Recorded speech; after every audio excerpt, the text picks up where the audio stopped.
Ito ang balitang dapat malaman ng taong bayan na pilit tinatago at pilit ayaw di umano ipalabas ng mga bayarang media sa mga Pilipino at sa publiko. Pero bago ang lahat, kung bago ka pa lamang sa channel na ito at kung gusto mo ang balitang politika, ay please huwag kalimutan mag-like, share and subscribe at pakiclick na rin ang notification bell para palagi ka updated sa mga susunod nating video.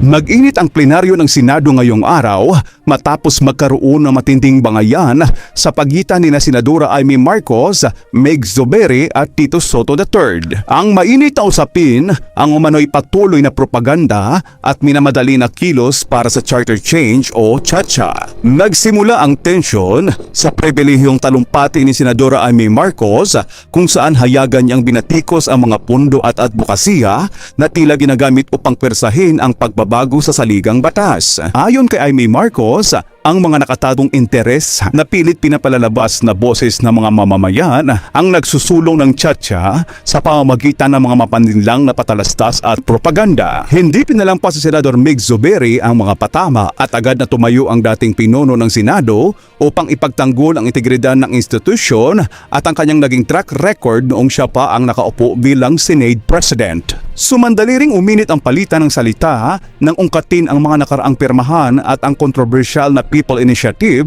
na nauna nang naging ugat ng lamat sa pagitan ng Kamara at Senado. Sa gitna ng nababadyang tapatan ni Marcos at Zubiri, sumandali sa diskusyon si dating Senate President Tito Soto na kilala sa kanyang mahigpit na hawak sa roles ng Senado. Paalala ni Soto, hindi dapat maging biktima ang Senado ng mga external pressure o ingay mula sa labas na nadidikta kung kailan at paano babaguhin ang konstitusyon. Binweltahan din ni Soto ang mga ulat na may mga politiko at foreign bilyonaryo na umano'y nagpupundo para sa mga ad campaign para sa CHA-CHA. Dahil sa tindi ng sagutan, pansamantalang sinuspende ang sesyon upang palamigin ang ulo ng mga mambabatas. Gayunpaman, malinaw sa naging debate ngayong araw na malayo pa sa pagkakaroon ng konsensus ang Senado ukol sa charter change. Nananatili ang pangamba ng ilang mambabatas na ang usaping pang-ekonomiya ay baka gamitin lamang upang mapahaba ang termino ng mga nakaupong opisyal.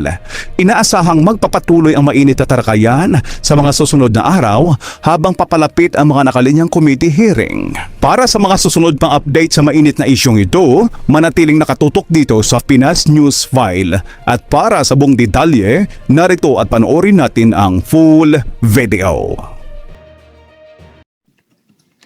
Impeachment, no elections, term extension. Ito ang inaatupag ng ilang mambabatas na nagiging mambubutas ng sikmura ng taong bayan. Inuuna ito kesa gutom, trabaho, kalusugan, kabuhayan. Gusto nilang pahabain ang paghihirap ng Pilipino.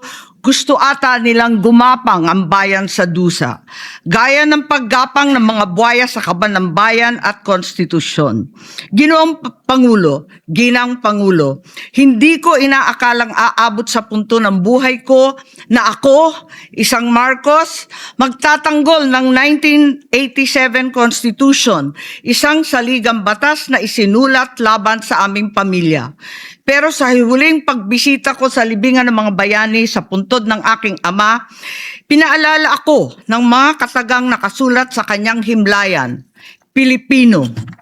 At bilang Pilipino, bilang isang lingkod bayan, bilang isang kaisa-isang anak ni Ferdinand Marcos na may lakas ng loob na tumindig para sa ating bansa, dapat protektahan natin ang saligang batas ng Pilipinas.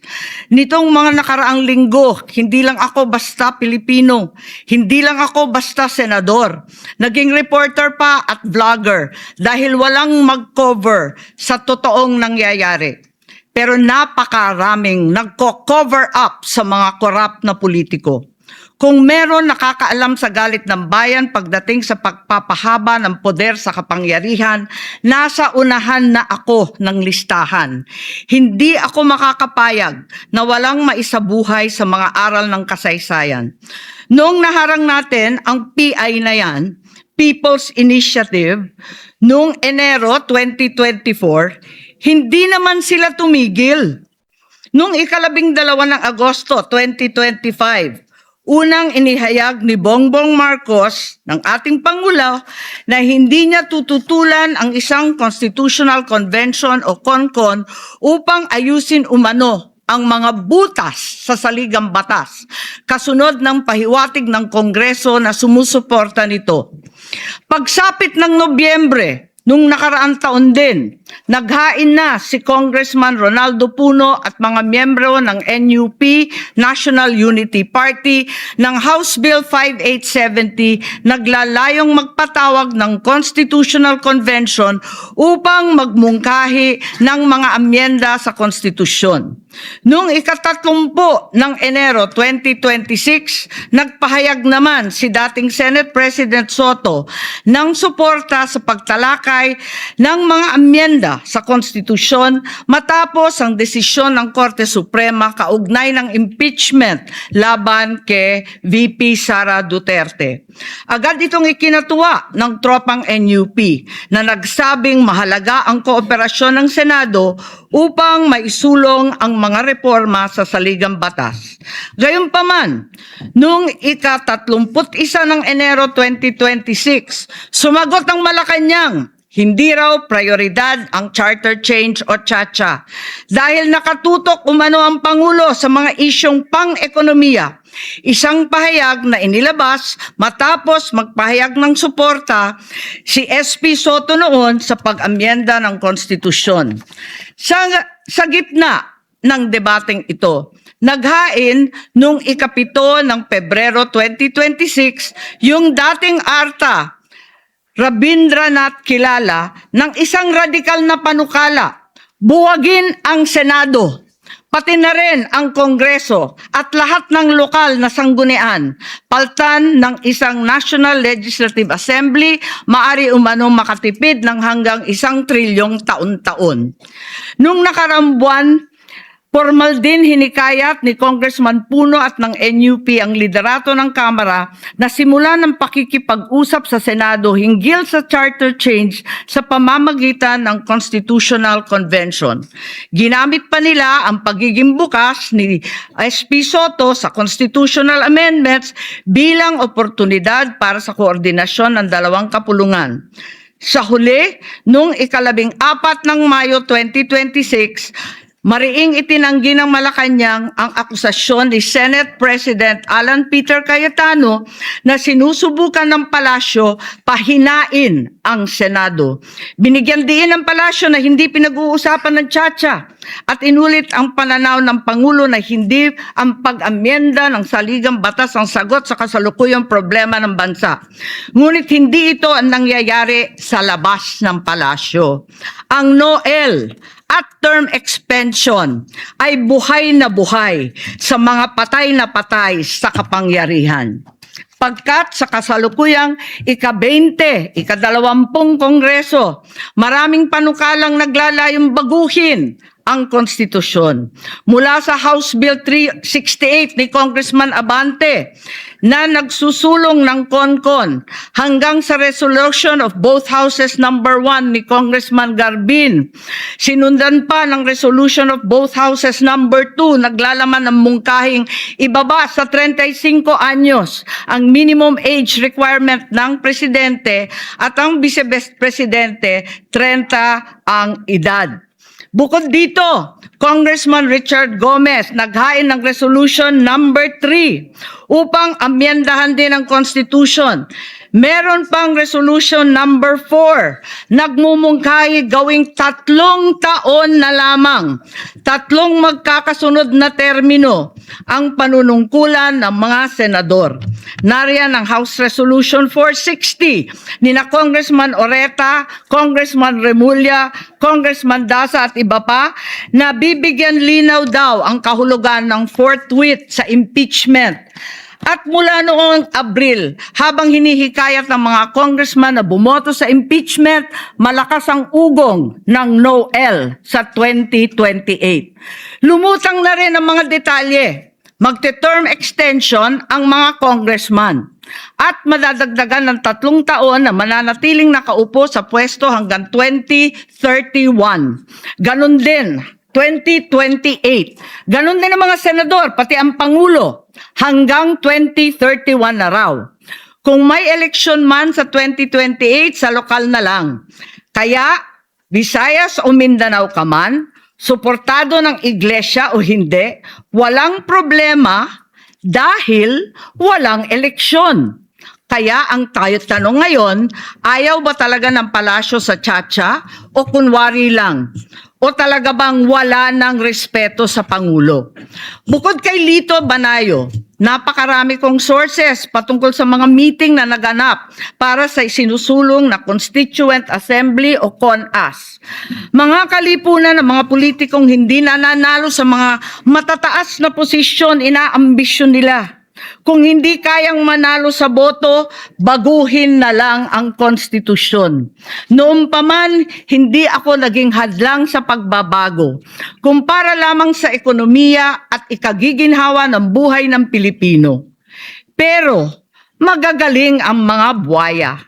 Tahimik na gumagapang upang malamon pati ang konstitusyon. Kung nagsisinungaling ang mga nagsumbong sa akin, kung sasabihin kasinungalingan ang sinabi ko ngayon at ang pinalabas, hinihikayat ko ang mga senador ngayon sa ating bulwagan. Ipangako natin sa taong bayan na may eleksyon sa 2028 mula sa presidential hanggang sa lokal. At Madam President, magiging masaya akong mapatunayan na mali ako. Dahil ibig sabihin nun, mananalo ang tama. In the interest of time and that this chamber may proceed with its scheduled legislative business, I will not entertain any interpellations at this juncture and would rather allow the facts in the video as well as confronting this nation to resonate fully with this chamber and the Filipino people. I urge this body to look deeply into what we have witnessed today, act with vigilance, courage, and fidelity to the Constitution we swore to defend. Maraming salamat po. Yes. Thank you. Madam President, may I make Yes, we recognize Senator Mig Subiri. point of order? Madam President, the point of order. Under Section 93, 94, 95 on unparliamentary acts and language, I just want to point out that the video that the lady senator presented was obviously opinionated, a propaganda tool, right? It's should be stricken off the record, Madam President. And it's unparliamentary. We've seen videos presenting evidence on issues that are taken up on the floor. Senator Tulfo always comes out with videos showing people being mauled, people being abused for the information of this body to act on that particular issue. But to come up with an opinionated piece like that, ganong klaseng video na propaganda, na showing intrigue. Kasi ako, Madam President, hindi naman ako sang-ayon sa people's charter change. I was the first one in this institution who fought that kind of move with the PI. And all of us together, kaming lahat, for the first time in the history of the Senate, 24 senators tumayo dyan at pinasapu natin yung Contra People's Initiative, na fake People's Initiative. Na talagang kinall out natin yung lahat ng grupo ng tumutulak nun, from the speaker and even Malacanang, kinalaban natin. Kaya wala kami kinalaman dyan. Bakit sinama kami dyan sa propaganda na yan? Na dahil kami, Duwag 11? Ano ba yan? Bulaga 11? At grade 13? That should not be shown here. Because what will stop us now, Madam President, for that lady senator, that we come up also with a propaganda video here, papalabas din namin, yung mga sala nila. Oo, kung ano-ano, hindi naman kami ganyan. No? To gain traction, to gain views and publicity, will destroy our fellow colleagues here. Walang ganyanan. Ako, hindi ako nagagalit. Kilala niyo ako. Ako pinaka-amiable dito. Mahal ko kayong lahat. Pero hindi tama yung pangyayaring iyon. Hindi ba? Kung galit po kayo, magsalita po siya dyan, mag-aalis siya sa gobyerno niya. Mag-aalis siya sa kapatid niya. Burahin niya kapatid niya. Pero wag naman niya idamay yung mga tao na walang kinalaman dyan. Katulad yan, never ako kinausap ni Senate President Soto. Never ako kinausap ng mga kasamahan ko dito about charter change. Kasi alam din nila, tutol ako. Tinanong ko din sila, wala silang kausap, wala silang kinalaman, wala silang alam sa charter change. This whole group is just nodding, shaking their heads. There is no such thing. Inday-badiday na ba tayo dito sa Senado? Kaya nga sinasabi, we're a circus. I apologize to those who are watching. They think we're a circus. We are a circus because this type of language that we are pushing in this August chamber, it's unparliamentary, Madam President. It is unparliamentary. And I'll tell you now, these people here, ladies and gentlemen, in this body are not in favor of any amendments to the Constitution.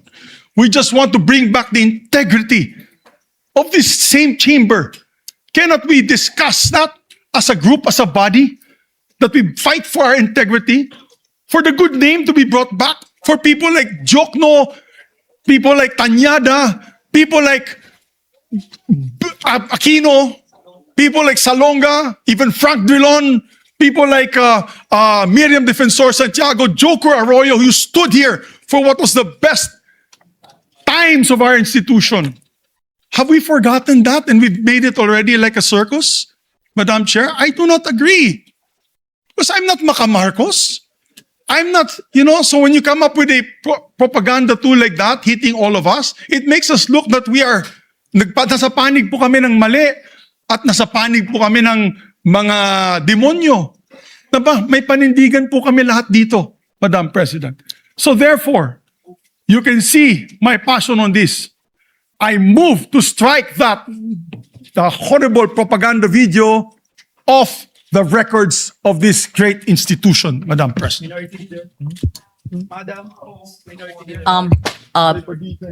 Before I recognize the former Senate President, may I ask the former Senate President, Senator Subiri, is that transformed into your motion? Yes, that's a motion. That is your motion. That is a motion, Madam. Yes.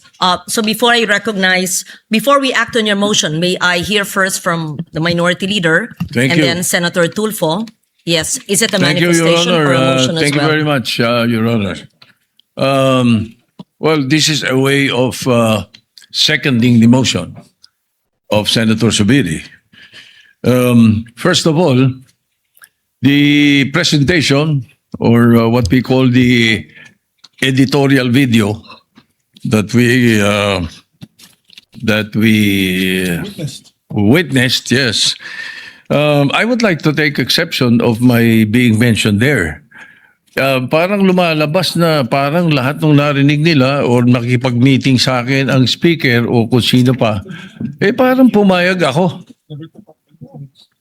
Sana tinanong nila yung source nila, pumayag ba ako? Yung mga binabanggit na idea, I did not even mention it to any member of the Senate. Tungkol doon sa mga ideas of, let's say, a regional Senate and all that. Ito mga idea ng mga tao to eh. Di ba? Kung nakikinig ka, narinig mo yung idea, ikaw ba'y sumang-ayon na? Dahil narinig mo? For example, in my case, I have never been in favor of charter change. Never. From the day I became a senator up to the present, ang dami namin pinagdaanan dyan. Ang mas gusto ko, CHA. C-H-A, not charter change. Ang kailangan natin, CHA, character change. That is what we need. Kaya kung merong, let's say, may idea ang Speaker of the House, gustong kausapin ng Senate President at sinasabi nila, meron silang mga membro, ganito, idea ganito, nag-idea ganito, ay ibig sabihin ba nun, mali na kagad ako dahil narinig ko? Ano? Did I agree? Ang sabi ko pa nga, if we're going to change or amend, not change amend, ang nabanggit ko. If you're going to amend the Constitution, baka ako pumayag sa isang bagay lang, sabi ko. At yun may in jest ko pa sinabi. Sabi ko, ibaba natin ang edad. Bakit sa Amerika, 35 years old ng presidente? Ang senator, 30. Bakit sa atin 40 and 35? Kaya mali pa rin yung sinasabi doon sa isa sa comment sa of the distinguished lady na sinasabi, gusto ko raw iakyat into 50 para ma-disqualify doon sa Sara Duterte. That's not true, Mr. President, Madam President. That's impossible. I never said that. Di ba? And I have nothing to do with the proposal for any elections of Sara Duterte in 2028. For all you know, I might vote for her. Di ba? Ano pa yun eh? Hindi pa pwedeng porque pinag-uusapan, narinig mo, yun na kagad. At saka lalabas dito na para bang ako'y nakikiisa. I have nothing to do with the allegations of Chacha. I heard the proposals. I never brought it up to my colleagues, any one of them. Hindi ko binanggit eh. As a matter of fact, there was one time na sinasabi yung meeting daw namin, Senator Lacson was there. He dropped by because he had the board meeting. Tapos sabi ko, tama-tama, nagkamali siya ng pasok. Andun lang kami. Well, it's not a room. It's just the VIP area that's open, very open. Sabi ni Senator Lacson, anong ginagawa nyo rito? Nagkamali ako ng pasok. Hindi, sabi ko, nagkwentuhan lang kami. Sabi ko, at tinanong ko pa siya, ilan ba yung kwartong pinapagawa sa new Senate building? I even asked him that. Bakit? Sabi niya, why? Ito kang kako, yung mga congressmen gustong gawing regional. Gusto nilang gawing 36 ang mga senador. Sabi ko, tatanong ko kung kakasya ron. We were joking. So yung mga source na nakikinig ng mga kwento, parang they make it sound sinister. Mag-ingat po tayo sa mga ganong kwento. Hindi ko sinasabing hindi nangyari. Nangyari. Yung nag-usap kami, nakita kami. As a matter of fact, you will not be surprised. You should not be surprised if I often see Bojidi. Because Bojidi is my golf mate.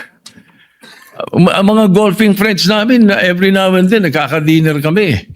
And during that time, na pinag-uusapan nila yung na binabanggit na nag-meeting daw kami dahil sa Chacha. Parang ganun ang dating eh. That's not true. Ang talagang topic namin was the new TW777 of Honma Meres. It's a new set of clubs that Speaker Boji was telling me that he wanted to buy and asked me if I've tried it already. Kami mga golfing buddies na grupo. Even Dom Mendoza was there because Dom Mendoza is NPC also. He's the Secretary General of NPC. So pagka nakikita-kita kami almost, every 2 weeks? Every month we have an NPC meeting. We always miss you, Madam President, because you seldom attend. So hindi dapat masamahin kung nag-uusap-usap ang mga politiko. Kung may mga idea mga politiko. That's why I really take offense. I take exception to what was presented. But I don't care about what the other mention or the other things that were mentioned. But as far as the issue of my involvement in Chacha is concerned, I vehemently deny. Definitely, I have nothing to do with that. And I second the motion of Senator Subiri that the editorial video should be stricken off the record because it appears na parang mayroon tayong sinister na plano na kasama kami. Thank you. Yes. Madam President. Maraming salamat po sa panonood. Manatiling nakatutok lamang dito sa Pinas News File para sa mga susunod nating balita na ating tatalakayin.